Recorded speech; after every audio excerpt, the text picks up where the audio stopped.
Hello everyone, and welcome to this WFA webinar on boosting the careers of women in food and ag. I'm Ollie Theocharous, Head of Content for WFA, and I'm going to be your moderator for the next 45 to 50 minutes. So, I think we should kick off with some content, and I would love to introduce our speakers. All have got many years' experience in different parts of our sector, and they're here today to offer their opinions and advice to you all. So we have Rejane Souza, VP of Crop Knowledge and Agronomy from Yara, Christopher Bylone, Global Director of Diversity and Equity and Inclusion from International Flavors and Fragrances, known as IFF, and Nikki Van-Sleeuwen, VP P&O for Animal Nutrition and Health from DSM. It's great to have you all here today. So it would be fantastic if we could just start by having you all introduce yourselves and tell us a bit about your backgrounds and the areas that you work in. So Rejane, can we start with you, please? Can you share that with us? Yes, we can. Yeah, it's a pleasure to be here, Ollie. Thank you very much. It's going to be a quite nice talk. And I think that is because this topic is quite close to my heart. You know, I am Brazilian. I am an agronomist from background, but also with a lot of focus on the business side. But more than that, I was born and raised on a farm. So agriculture and this business is really, you know, running through my veins. And I think that, you know, as we move forward towards the future, there is no space for us to not build a better place for our young talents to develop themselves, right? I think that our challenges are going to be bigger in the future. So we need all hands in the deck now. So I think that, you know, bringing this diversity and perspective to the companies is very, very important. So, yep, a little bit about myself, 15 years of experience based in Oslo. Yeah, with some light today. So it's not that bad for a Brazilian.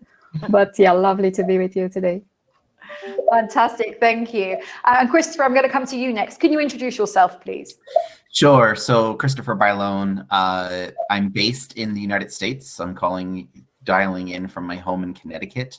I too grew up on a farm. So this is a very near and dear conversation to my heart. I actually have a degree in agriculture from Rutgers University. And as they say, you can take the farmer off the farm, but you can't take the farmer out of the farm out of the farmer. And that's very true. So this is very much a conversation that I'm looking forward to. But now in my job I do now, you know, responsible for making sure that we have an inclusive workforce, right? And making sure that we are hiring from suppliers and such. So, you know, definitely looking forward to this conversation. Fantastic. Another farmer born and bred. So, Nikki, can you tell us a bit about yourself, please, and your background? Sure. Nikki Van-Sleeuwen, did not grow up on a farm. I'm a Jamaican American living in Basel, Switzerland. I'm a mother. I've been in the function of people and organization for over 20 years, and I've been working with the animal nutrition business for the past, let's say, 10 to 11 years. Like Rejane, the diversity that we all bring is close and dear to my heart.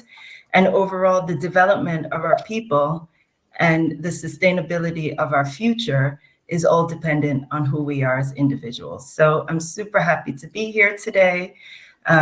Really excited about the conversation. And thank you.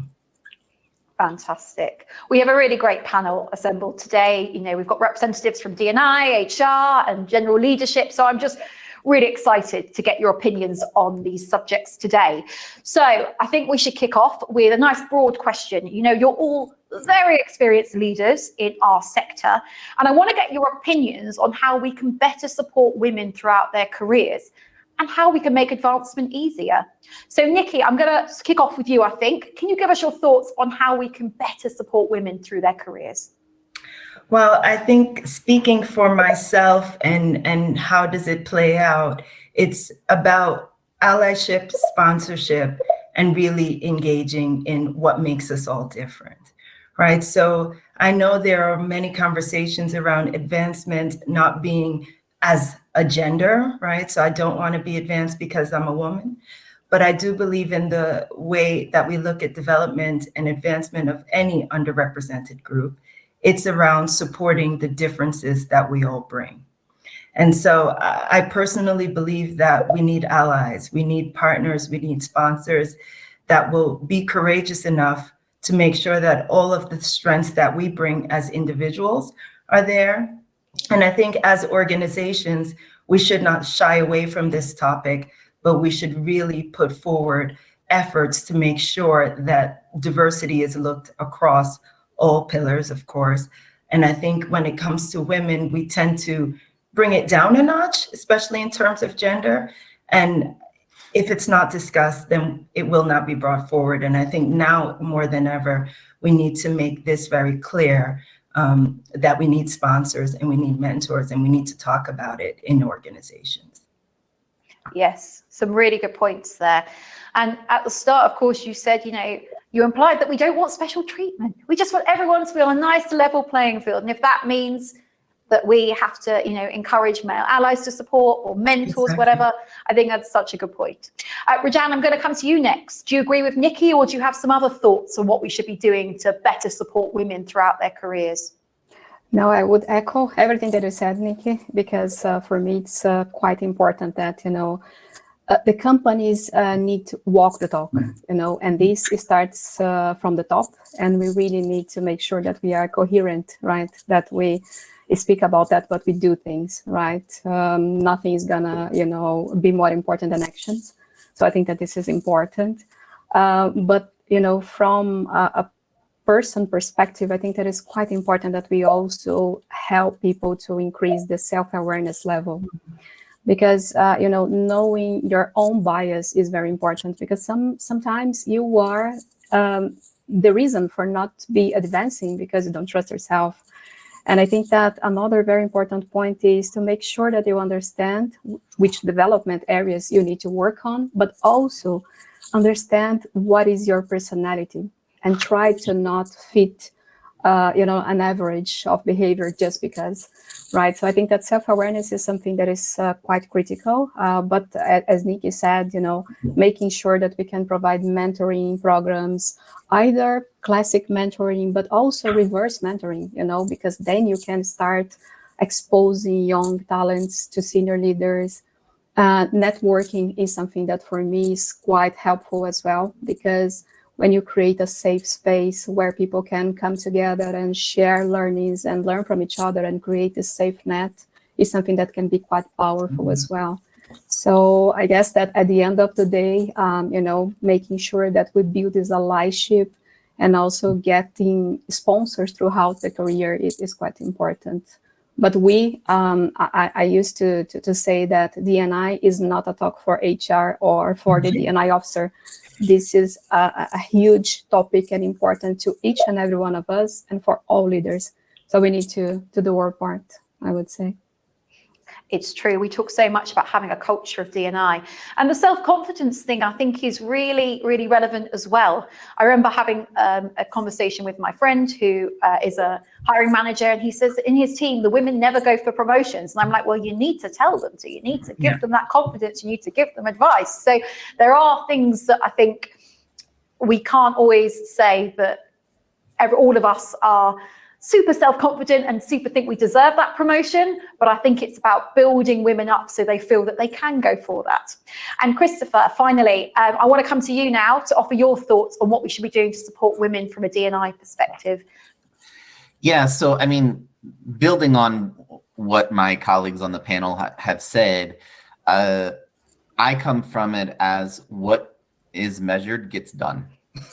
And so if we are not setting standards for our organization about what our diversity metrics should look like, and we're not holding leaders accountable for what they need to do, then it's not going to happen, right? I mean, if we decide to we're going to do the same thing over and over again and expect different results, that's the definition of insanity.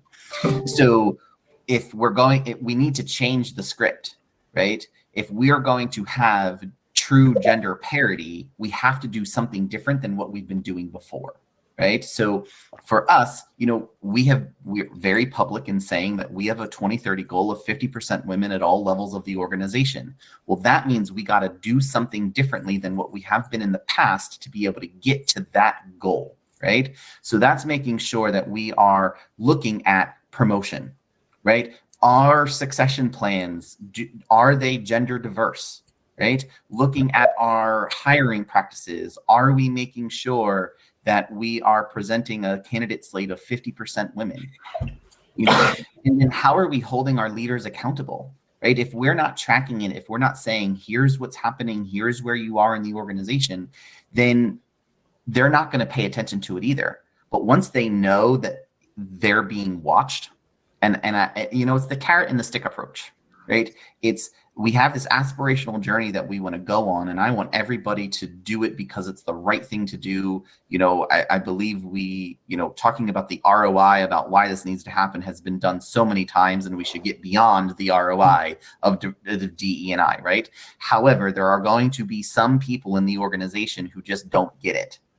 And so if we have to use the stick to be able to get them to move along the journey, then that's what we need to do, right? So for me, it's about, yes, sponsorship, mentorship, making sure that women feel empowered in their organization. It's also about us guys, right? We have to be allies.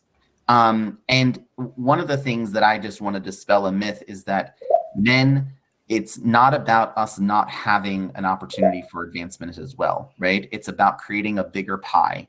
And I think sometimes what's happening is that, what we need to do is that there, in the past, some kind of B-level candidates who were men were getting the elevation over A-level candidate women.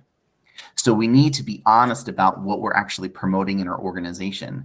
So no, we are not trying to lower the standards of what somebody should be doing in the organization. I think it's actually the quite opposite. We are actually trying to increase the standards in our organization. And so, but we need to be honest with ourselves as who truly is star candidates, and that's who we're promoting through the organization. Mm-hmm. Mm-hmm.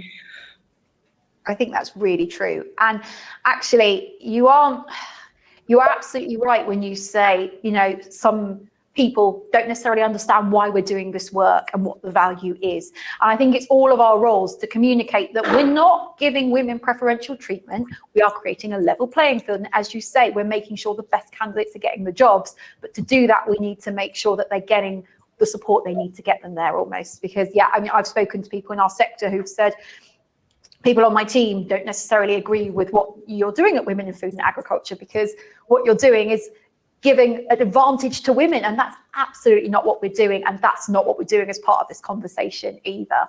I think it's a really challenging area that we have to make sure we address and communicate effectively. I'm going to move on to our next question. I want to pick up on an area that you've kind of alluded to a little bit there, Christopher, which is planning long-term career progression. So do you, our panel, recommend that women plan their long-term career progression? And if so, how do you suggest they go about this? I personally feel that it can feel quite daunting to plan ahead too much, given a lot of variables at play. So I would love to get your thoughts on this subject. Rejane, we're going to start with you this time, please. Can you give us your thoughts on planning long-term career progression? Yes. I would say that, if I asked this question to the Rejane from 5 years ago, she would say, yes, definitely. You should even have an Excel spreadsheet with all your plans already defined. Now I would see this quite differently. I would say that it depends, right? Because what is considered success is going to change throughout our lives. And that is perfectly fine. I think that this is something that we really need to normalize. Because, progressing is becoming something that somehow is not going to be possible for everyone, right? So making sure that we can respect that people has different interpretation of success is something quite important and has everything to do with diversity, I think. What I really want to say that I suggest that everyone should consider doing is try to focus on discovering your purpose. And as long as you can define that, don't stop until you are living, according to that. I think that this is the most important part because, defining the why is gonna help you to go through some very difficult moments in the career, because it's not gonna be, you know, all flowers and sun shining all the time. There's gonna be days that you're gonna say, hey, what am I doing? Right? So when you have a very clear purpose, or why am I here? Why is that I want to achieve, and what is my role in this world? I think that makes things a little bit easier. So I guess having this is important. And just to pick up on a comment that Christopher was making about male allyship, I think that this is quite important. And it's also important that we recognize that, as you said, people will not get sometimes why are we doing that. But it's important to be empathetic and try to provide some clarity, some guidance. But, you know, we should also be very much aware of the performative allyship. This is a threat for us to advance in terms of diversity, equity, and inclusion in the companies. So, you know, make sure that you build a plan to get authentic allyship in place. Otherwise, people will just smile because of the KPIs and because the CEO wants to. And I think that this is even worse than having someone that's deliberately against, you know, the balance. So I think that is another point that I would like to bring. But again, you don't need to have the plans if you don't want to. If you want to, that's okay as well. But make sure that this is aligned to your true self. I love that. I think that's great. Christopher, do you agree with Rejane, or do you approach this in a different way in terms of long-term career planning? So what I would say is, I agree that everybody needs to find their purpose, right? And define what does success look like for them, right? Some people, you know, they have career aspirations that they want to be a CEO, right? And absolutely go after that. There are some people who have career aspirations that they just want to be the best lab tech that they possibly can be. And you know what? That is fine too, because we also have to understand that people, they are trying to find that work-life integration, you know, and what works for them, right? You know, I constantly having this conversation with my husband, you know, saying, okay, what do we want our life to be, right? We have 2 sons. What are we doing to make sure that we are providing for them and setting up them for their best lives possible, right? And so I love my job. I absolutely love my job. However, my job is my paycheck to support the life I want to have, right? And so some people, their priority is to be a senior executive in an organization. Some people's priority is that they want to be the best parent, and they want to be able to get to every single sport game, recitals, and things like that. And we should be supporting that individual too, because we know that when people climb that corporate ladder, sometimes being a corporate leader and being making every single game just isn't always possible, right? And so people have to make the decision on what they want in their life, right? And it's not, separating work and personal life. It's about an integration and what do they want? And if what they, some people we need to also be okay as business leaders when we offer a promotion to somebody and somebody says, you know what, this just isn't the right fit for me. Don't look at it that they're not committed to the company, right? Because they just have different priorities in their life, and that is okay. So yes, I'm somebody who I did that Excel spreadsheet. I had, by 35, I was going to do this. And by 37, I was going to do this. And you know what? It all went out the window, especially when kids. But still have what is your passion? What is your drive? Why are you on this earth? And then create the systems around you to support that. Mm-hmm. I think that's really good advice there. Actually, I've got a friend at the moment who's going for roles, and she was a line manager, and then she decided she didn't want to do it anymore. So she dropped down to become an absolutely amazing member of her team. And she was saying, look, I think people are going to really judge me harshly on my CV because of this jump back. And I said, no, because companies do want people who are incredible at their jobs, but aren't necessarily looking for the leadership route, because people have things going on in their lives. So I think it's a really good point. Don't necessarily think that your career ambitions have to be, I'm going to be CEO by the time I'm this age, because realistically, as you say, you might have children, things might come up, you might decide to move to a different country. There's a lot of variables that can influence that. And as hiring managers, we should not be judging people for not wanting to get to that place in their career necessarily. And Nikki, I'm going to come to you now. Can you share your opinions on long-term career planning and what you think about that? Well, I love what my two colleagues on the panel, Christopher and Rejane, said. And I think it's funny that we all had our Excel sheets, right? So, and then it kind of spun around once life spun around. But so I think it's in combination with what they've both said. And I would just add owning it, right? Because it is our journey. And as individuals in an organization, I always say it's very buzzy, but we bring our whole selves to work. So there's not a different Nikki sitting here than there would be a different Nikki sitting at the dining room table. For sure, some colors for sure are different, but in essence, my spirit, my motivation, my purpose are the same. And I think as women in particular, and it goes to something Rejane said before, sometimes we are afraid of, right? So can I really talk about the fact that I want to be at a football match at 3 p.m. on a Tuesday? Can I really talk about, the fact that I'm taking care of an elderly parent, or et cetera? And I think along your development journey, finding your purpose, being true to yourself, own it. And this for me is where allyship comes in, sponsorship, and this notion of self-awareness. And in all of our development planning, right, there's something about I own it. So I have to stand up for the role I want to be in. I have to create the flexibility I need to be in.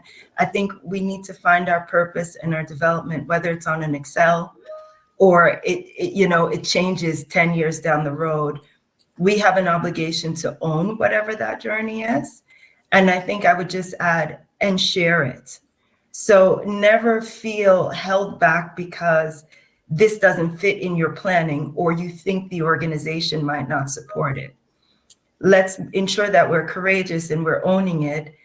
And those allies that you have in the organization, seek feedback, ask them for support, have a platform in which you can really embody your purpose and your contributions. It's no way we're going to grow if we're trying to be two different Nikkis at the same time. So that would be the only thing I would add to Christopher and Rejane is whatever the route is, your Excel sheet or your adaptation of, own it and share it. And again, build on those supporters that you have, internal as well as external. I personally found in the past 3 years through COVID, I have found so much professional enrichment in an external network of diverse people in my community, also online, that has boosted in terms of career planning, but also this purpose element so much more,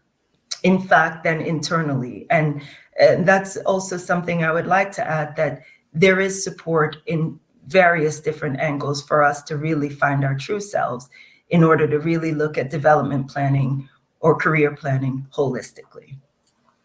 Yes, I agree.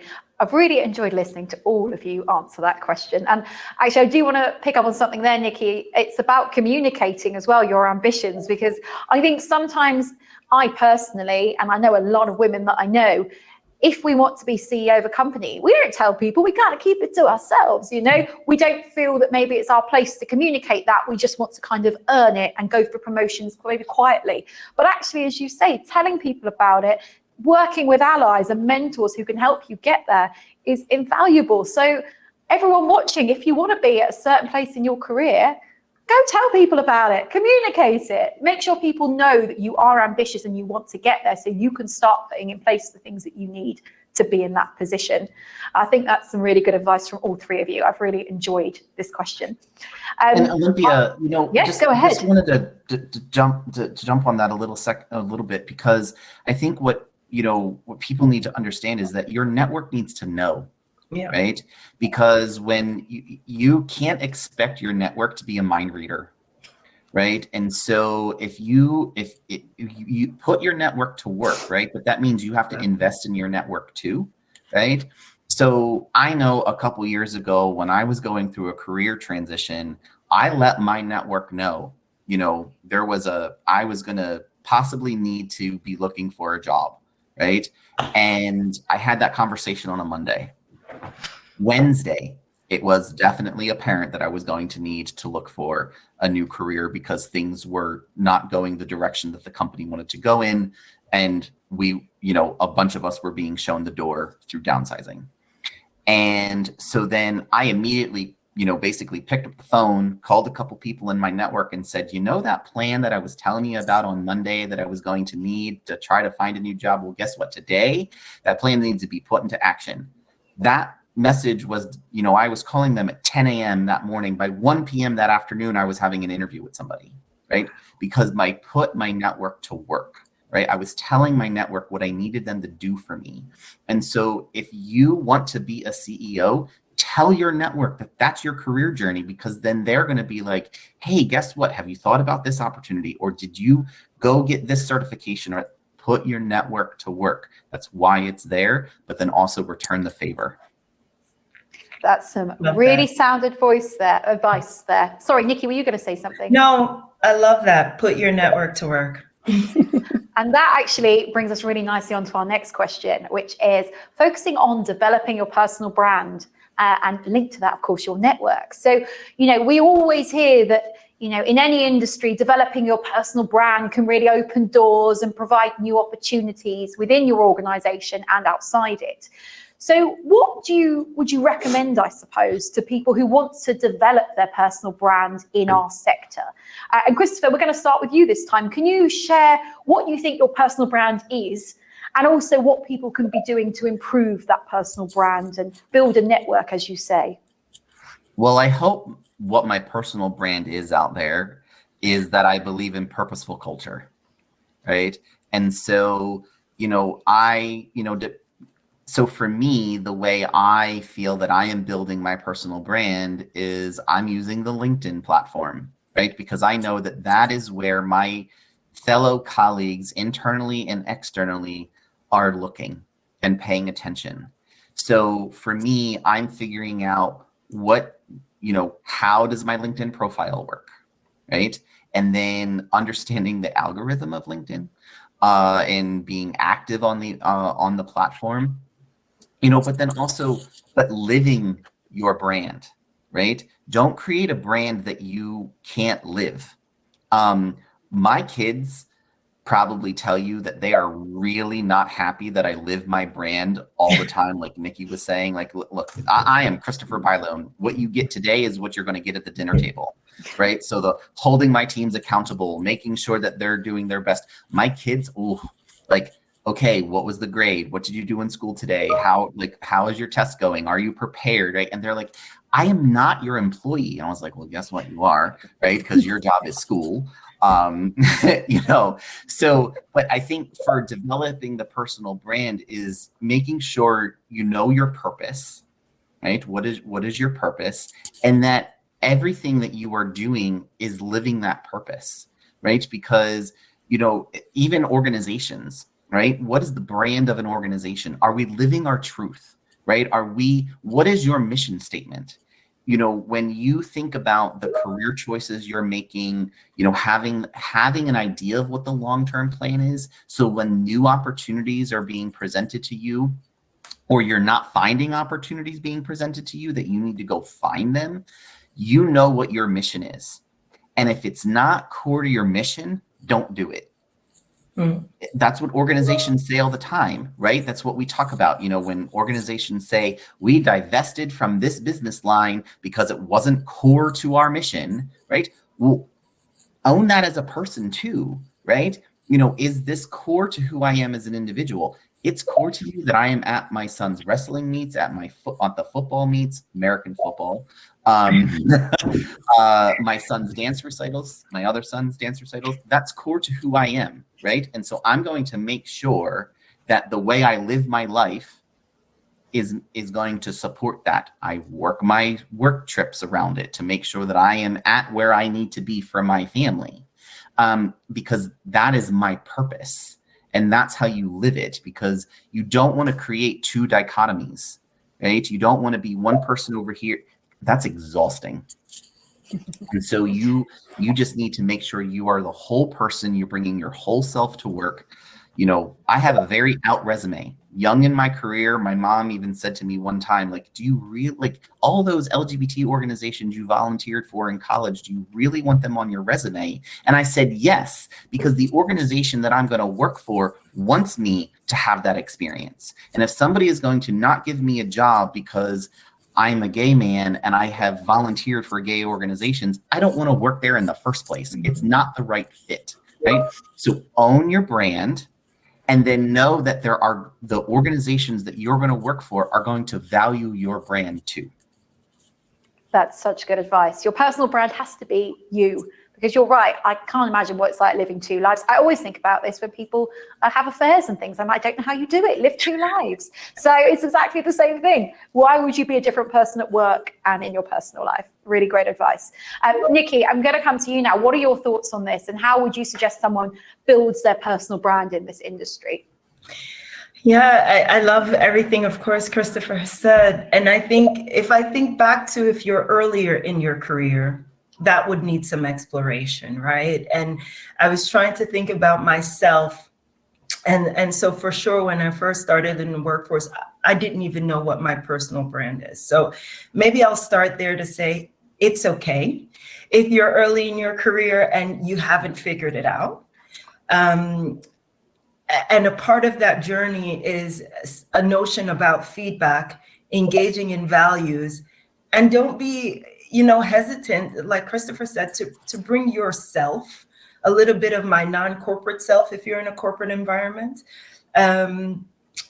to explore that brand. So I think there's a phase in one's career where it's exploratory, right? And I would say jump deep into that, because it's worth failing, it's worth trying. We talked about the Excel sheet. It is truly worth figuring out what works for you. And once you have done that, kind of play it out, right? Seek feedback, again, inside, outside, because we want that one person. And then everything that you do leading up to that should be, as Christopher said, along those lines, right? So if I'm about execute the out of everything that you do, right? If I'm about delivering value, then make sure that all of the things that you've put in your toolkit enables you to do that. So it's about living your brand, but also building it up as you go along and not being doubtful or hesitant if you're in between figuring out what that is. And then again, I agree with Christopher. Once you're there, make sure that your delivery, your value, your purpose connects with that brand. I love how you started. I think everyone knows that I'm about people, engaging people, and it's about the optimism in my spirit as a person. And so that is my brand. So you come with a problem, I'm going to seek a solution, and even if it doesn't work, then I'm going to be positive about it, because we've been through that journey together. Again, outside, and you've explored that, and you can own it. So I think it's really try and fail, but take time to develop that brand and explore, because it's so important. And by no means do I say, now that I'm further in my career, do I not play around with, is there something else I need in my toolkit to enhance my brand? I think we continue to do that, but it's a bit of figuring out who you are and playing along those lines, and not being hesitant to continue to uplift and upskill, dare I say, to make sure that that brand can be who you are in both your actions, your delivery, and your purpose. Thank you. I've really liked both of your answers, actually, and they weren't almost what I was expecting when I asked you the question, but I've loved how they've made me feel. And actually, they're so true. When people think of a personal brand, they sometimes think, okay, it's the way I've got to be seen on, LinkedIn, or I've got to network lots of events and things like that. And it's actually, as you say, it's how you're perceived in the industry. It doesn't have to be, I'm the best at everything. It can be, like you say, I'm a really optimistic person, or I'm a really capable person at this kind of quite specific thing. I feel like you don't necessarily have to look at it in such a big way. You can really kind of hone in on what makes you you, which is fantastic. And finally, Rejane, we've left you till last. What are your thoughts on how women can build their personal brands in our sector? I'm just in love with what Nikki just said. I think that this trying and failing and learning how to build that is something quite important. And I would add, just be kind to yourself. Be kind to yourself. I think that this is very critical, and just sharing myself in the beginning of my career as a leader, I thought that I would need to be hard to be heard. And I looked up at the leaders at my company back at that time, and I was like, but I'm not like that, I'm not like that. I'm not like that. 3 months later, when I got my first promotion, I went to my company to resign. Because I have said, leadership is such a gift, such a responsibility. And if I am expected to do this exactly as the others are doing, I don't think that this is for me. And for me, it was really the turning point, and I think that this is critical. And as my colleague said, authenticity is something quite important, because you need to make sure that you have consistency. Your actions, your behaviors, everything needs to be aligned, right? But it doesn't mean that you cannot seek for role models, right? You should do that, right? Find people that are inspiring, find people that, somehow trigger the best in you, but don't mimic that, try to really pick the best parts and develop your own brand. And maybe just reinforcing what I just said. Of course, when we are in the beginning of our careers, we prepare the Excel spreadsheets and also SWOT analysis, right? What are my strengths and my weaknesses? Oh my God, how can I fix my weaknesses and blah, blah, blah.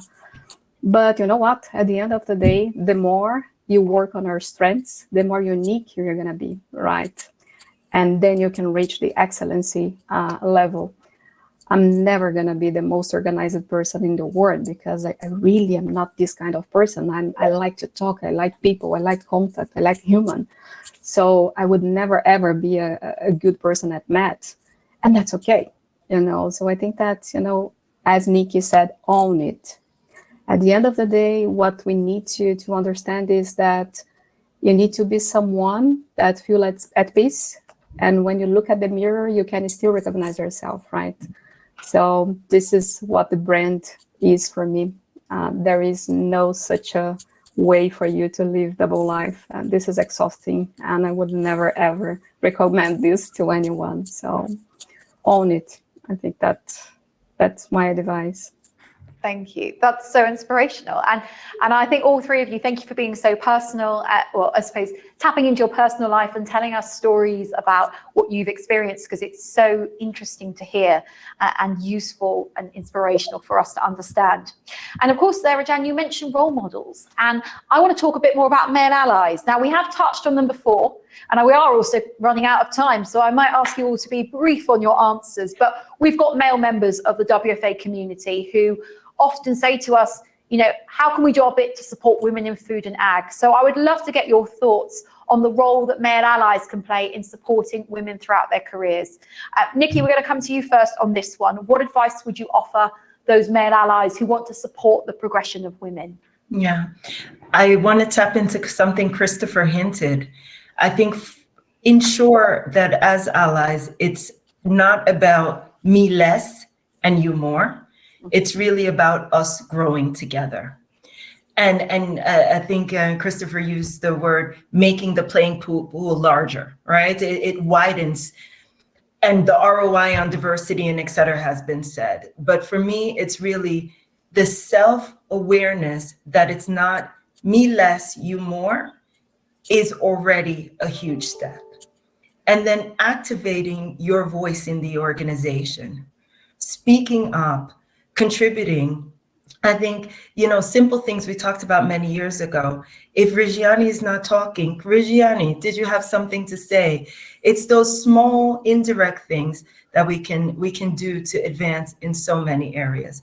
But I would first say, check your insides, check yourself, and make sure that this is not about checking a box, but it's really authentically about making it richer for all of us, for all of us in an organization, and all of us as a professional community in this industry. Mm-hmm. There's some great advice there. So I hope the men watching who want to support more, bear that in mind. It isn't a box ticking exercise. We need to really make sure that you want to make this difference for the right reasons and culturally want to change your business. Rejane, what do you think men can do in our sector to support the advancement of women? Yeah, I think that, as Nikki said, privilege, it's not a problem if you're using for the right purpose, right? So, of course, female colleagues, they're going to be outsiders in many of the groups, in many of the forums. So make sure that whenever we have the privilege, we can use that. So I think that our male colleagues can help a lot with that. And again, be kind to yourself, recognize your own bias. Yeah. That's okay. I am biased. You were biased. Everyone is. So first of all, stop trying to deny, because this is a bad thing. Recognize that, embrace that. And then when you have that done, then you can challenge and then you can do something to change. I think that, stop denying and do something about it, because this is morally correct. This is, good for the business. And this is what I think that we need to do if we are to be better human beings at the end of the day. So use your privilege to support and make sure that you are not excluding, because at some point you can be the outsider, right? Mm-hmm. So do to the others what you expect people to do to you, I think. Mm-hmm. Our WFA summit, which we held the first one a few years ago before COVID, and the men who were present in the room were so shocked because it was a room of mostly women, and the realization that that's how often women feel when they go to professional events and conferences in our industry was like, wow, this is what it's like. So actually understanding, as you say, what it's like, and the fact that, at some point you might be the only man in the room and have to feel that discomfort, I think is really important to think about as well. Christopher, the only man in our group, what are your thoughts on the role that male allies can play in this? So probably I would have given a different answer about 3 days ago, but I have an experience that I think is valuable to share, and I say this because men, you need to celebrate the success of women. And I have a dear friend of mine who recently got promoted to a C-suite level role in her organization. First woman to do that. And I congratulated her, right? And just said, this is amazing. Congrats. I know you're the first, but you're not going to be the last, right? And she picked up the phone and called me. And she said, Christopher, I just, because of your role in DE&I, I thought you should just know this, that I've been getting hundreds of people reaching out, and maybe 5% of those reach outs are men. So here is this woman who has worked her whole career and has got to the pinnacle of her organization and should be celebrated for the leader that she is. And who is celebrating her success? Only women. Mm. And so for me, it was gut-wrenching, to be quite honest. Here she is at the pinnacle of her career and wanting to celebrate who it is, but she's getting smacked in the face that her male colleagues are not congratulating her, right? And so for me, it changed my worldview, to be quite honest, right? I just was shocked, right, that we're in 2022 and it's anecdotal, but it's still happening. Mm-hmm. So for me, I changed my mission, right? It's okay, men, what are we doing? How are we making sure that we're celebrating the successes of women when they reach the pinnacle of their career, just like we would anybody else celebrating the pinnacle of their career. So that's what I would say is the way we're going to boost women's careers, not just in food and ag, but in any industry out there, is we need to celebrate their success just as much as we would celebrate a man's success. Wow. Yeah. Oh, that story didn't go the way I thought it would, to be honest, when you started it, Christopher. And we here, I think maybe at WFA, we're in a bit of a bubble because we are reached out to by all the incredible male allies out there. And probably the men watching are incredible male allies as well.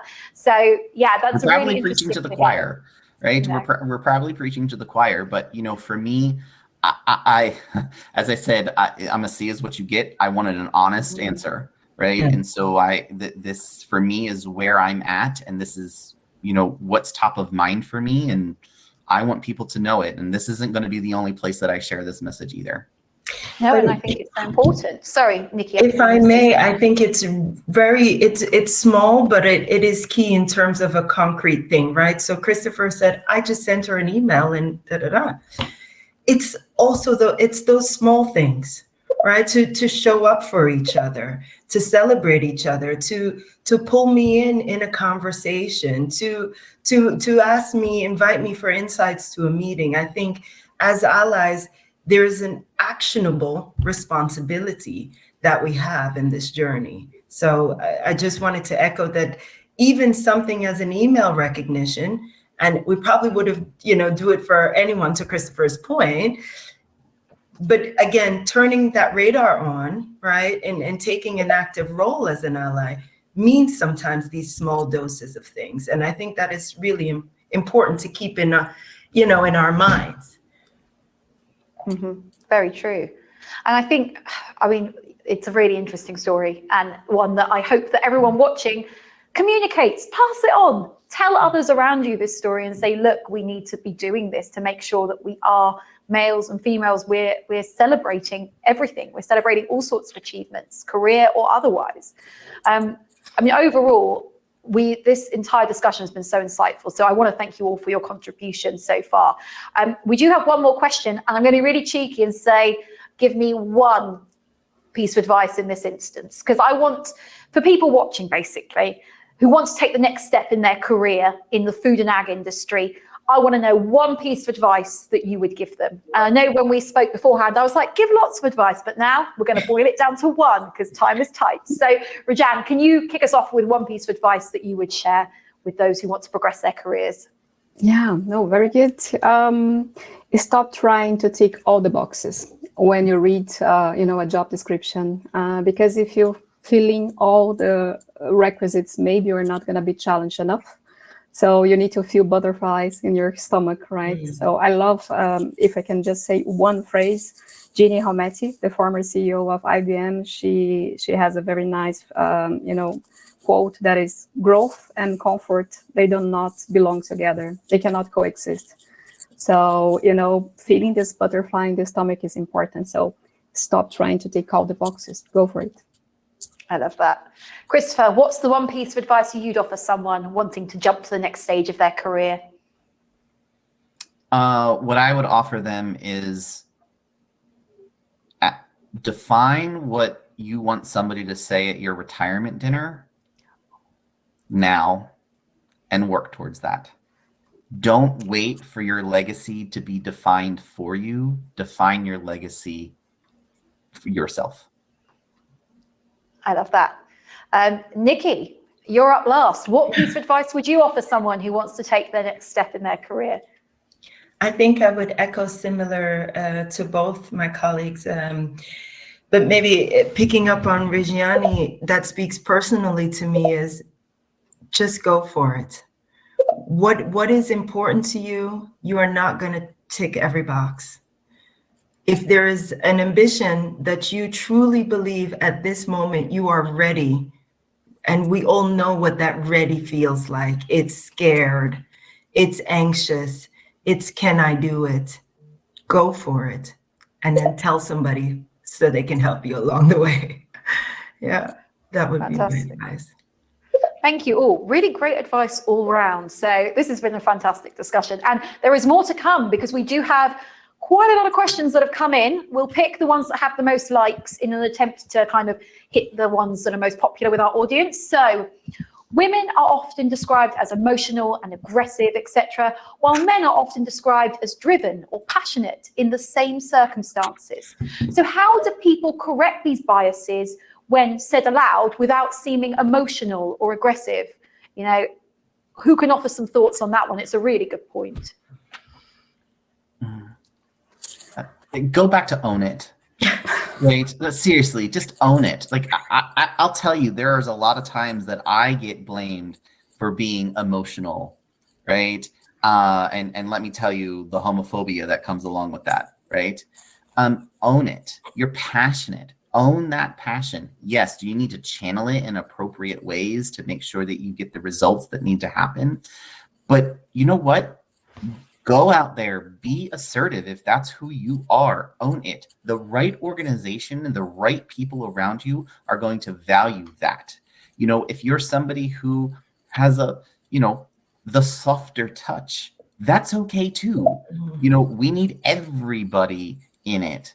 You know, and challenge. If somebody, says, oh, that woman is aggressive or that girl is bossy, right? Challenge and say, well, why? And get them to actually define what that is. And if they go back, well, they took charge, we'll say that person's a leader. Yeah. Right? Yeah. Dial it down to what is actually happening. Don't say, oh, I need to change or I need to, define myself differently. If you're an assertive person, we need assertive people, right? Own it. We all know that we have to be assertive in appropriate ways because the people who are assertive in unprofessional ways are just jerks, right? You're a jerk if you're, so be assertive, but do it in a way that you feel comfortable with it. And if other people don't like it, well, then too bad for them. And maybe I would just add. Sorry, Nikki, go ahead. Sorry, in the spirit of all of it, I love what Christopher said, ask for the specificity, right? So there's not, I'm not going to now change because you said that, but I am open to feedback and a continuous dialogue for growth. So I want to understand what's the concreteness that you have. And then let me noodle on that because it might be a natural fact or to Christopher's point, but I think there is a fine line with I get this feedback, now I'm going to change. No, you make them accountable for that feedback. It's all about growth for you and the individual. And 9 times out of 10, especially in this topic, there's not concreteness. There's this example like Christopher gave. But I think in order to make change as well, we hold people accountable, right? And I would really, in any development feedback, by the way, in any feedback, have people be concrete. And if there is no concreteness, then we know there's bias and we kind of move on. But I would just add that to everything Christopher has said. Fantastic. I will say my partner called me bossy a couple of weeks ago and I gave him a bit of an education as to why we don't do that. So we're good on that front now. Another question that's come up. I've already seen cases when a man was promoted instead of a woman of the same team, even though he had much less experience on his CV than her and lower skill and job performance. How do we get through? She's written, how do we struggle with this unfair competition? But, how do we get through that? How do we overcome these things and get past it?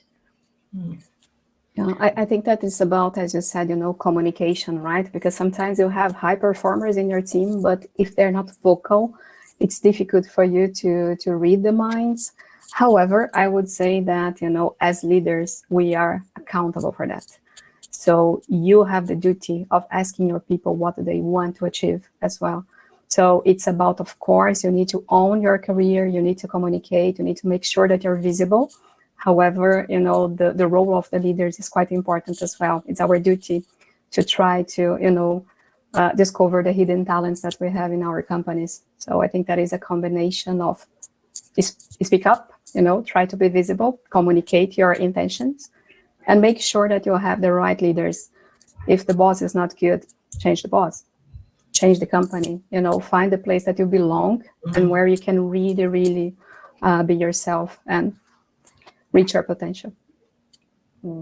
I think that's so true. There really is a home for everyone. There's people who I've worked with in companies where I've been like, oh, they've not performed great in this company, but they've gone into other companies and been promoted and absolutely thrived. And it really is about finding the company that fits you, fits your personality, and fits your skills. So I think that's a really good point there. We are really quickly running out of time, but there are so many incredible questions. I'm going to ask one more near the top. So what are some of the practical ways we can be mindful of our own unconscious biases to help remove the glass ceiling or barriers from women in the sector? I admitted to my boss the other day, I've got unconscious biases in hiring people who are like me. So I'm trying not to do that so much now. But what do you think? How do we get over these unconscious biases, and how do we become mindful of them? Yeah, it's an interesting discussion. I would be curious to hear Christopher and Rejane, because it's a continuous discussion, right? So in fact, today I had my team together to talk about some of these things. I think there's something the organization has an accountability. So Christopher talked about measurement. What gets measured gets done.